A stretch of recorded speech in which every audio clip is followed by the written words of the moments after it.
Hi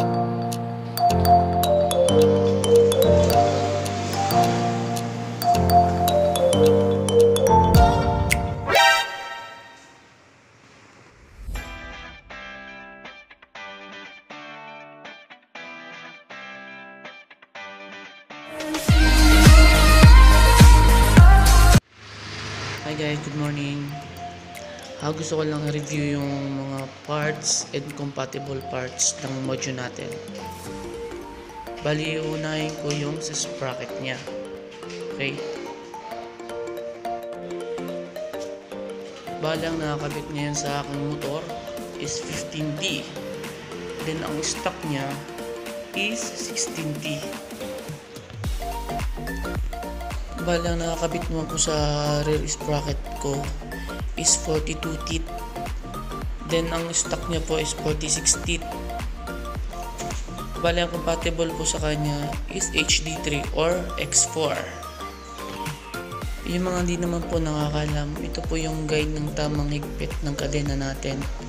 Hindi po siya pwedeng sobrang higpit kasi pag nagbabounce siya is yung kadena natin humihigpit lalo, baka maputol. Then dito naman po, kung napapansin nyo, putol po siya o bukas po yung dalawang butas niya. Pinutol ko po siya, balit tinirahan ko lang ng isa para po matakpan yung rectifier o regulator.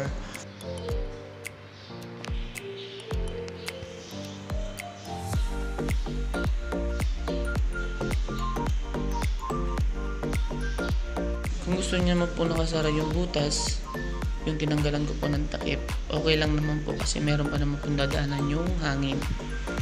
Kaya po tinanggal ko siya kasi para po madagdagan din po yung yung pumapasok na hangin niya sa loob. At sa gas tank naman po natin, ang laman niya po is 11 liters. Unleaded po yun na. Punta po kasi ako ng Manila, 450 yung kinas ko. Bali yung 8 liters lumalabas na dun sa lagayan ng gasolina.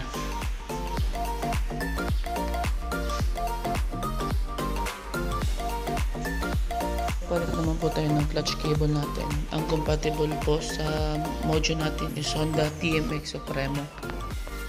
Magpapalit naman po tayo ng clutch lining or clutch spring. Ang compatible po sa kanya is Honda TMX 155. Nakikita nyo po, parehas po siya bukas. Then may natira din po isa. Pinutulog ko rin po siya para po, yun nga po, labas-pasok lang yung hangin niya.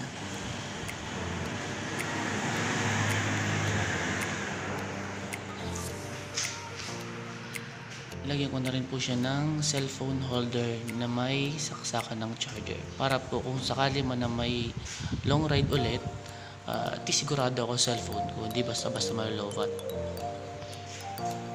Yung headlight po natin is LED na. Maganda po siya sa gabi, maliwanag. Then yung handlebar ko naman po is hindi na po siya yung stock kasi natumba po ako. Na-disalign po siya. Yung speedometer naman po natin at gasoline gauge, RPM, ito na po siya. Full digital na. Mas maganda siya sa gabi kasi sobrang liwanag niya, sakit sa mata. At meron na rin po siyang hazard para kung sakali mag-park tayo, meron po tayong gamiting hazard. Ayan po siya para po makita niya. Ayan po sa likod, ito po.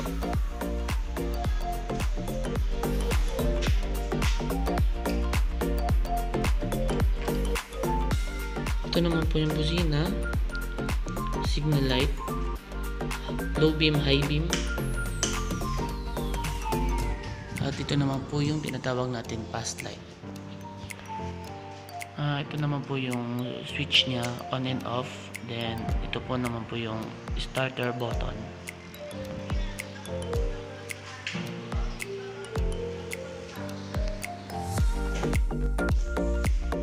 Ito naman po yung stock ng gulong niya, 140, 70, 17. 17 po yung mags.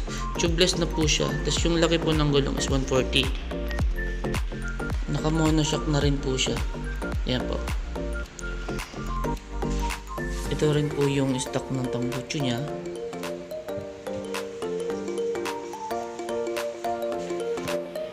At ito naman po sa unahan na gulong, ang stock niya po is 110/70/17. Same lang po nung sa likod, tubeless din po. Ito naman po, hindi pa po siya oil cooler, design lang po siya. Yan po, yung nakikita nyo. Sa caliper naman po tayo.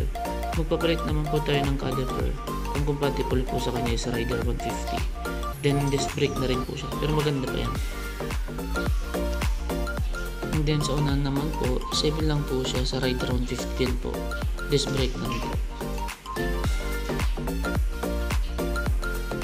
At meron din po siyang kickstart.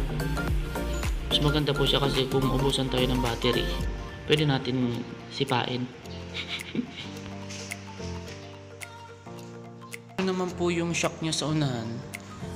Di ko pa po alam kung ano pong pangalan ng shock niya, pero yan po siya. Ito. Malaki po yung telescopic niya. Idagdag ko lang po to, ay kwento ko lang. Nung pumunta kasi ako ng Manila, may back ride ako. Okay lang naman kasi komportable yung biyahe ko, yung biyahe namin. Umalis ako dito ng 8 PM.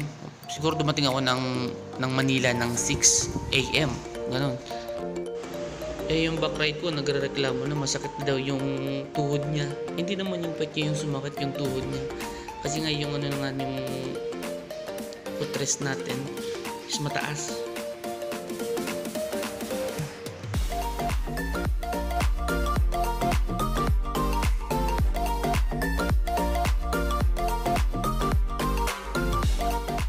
Konting idea lang po kung paano mababawasan yung vibration ng motor natin na si Mojo 200. Bali ito po yung mga hihigpitan. Yan po, yan po. Yung mga bolt na yan, mga tinuturo ko po. Yan po, yan. Engine bolt po siya. Yan po sa ilalim. Teka lang, di ko makita. Ayun. Yun. Tapos yung sa taas po, yung tatlo din po dito sa taas. Teka lang po. Yun. Dalawa. Yung dalawa. Tsaka yung isa sa baba. Yung sa engine mismo. Yun. Yan po yung mga hihigpitan natin. Sprocket naman po tayo. Bakit po ako nagpalit ng sprocket na 42 teeth? Ang stock niya po is 46 teeth. Para din po yung low speed po kasi yung 46 teeth. Napipiga po masyado yung throttle niya. Then po sa engine sprocket naman po tayo. Ayan po. Dati po siya 16 teeth. Pinalitan ko po siya ng 15 teeth. Ang stock niya po is 16. Yun din po kasi low speed po yun eh. Medyo high speed po yung 15. Tsaka di masyado yung makina. Tapos po binawasan ko din po yung shock niya. Ayan po. Para po yung niya po, yung chain niya or yung kadena niya hindi po sumasayad. Ayan, kasi pag tinupad po natin siya, papantay siya. Ayan po, para di po sumayad pag mayroon ng sakay. Ayan po. Sana po makatulong po sa inyo yung vlog kong to sa mga Mojo natin. Huwag po natin nakalimutan mag-subscribe and likes na rin po. Salamat!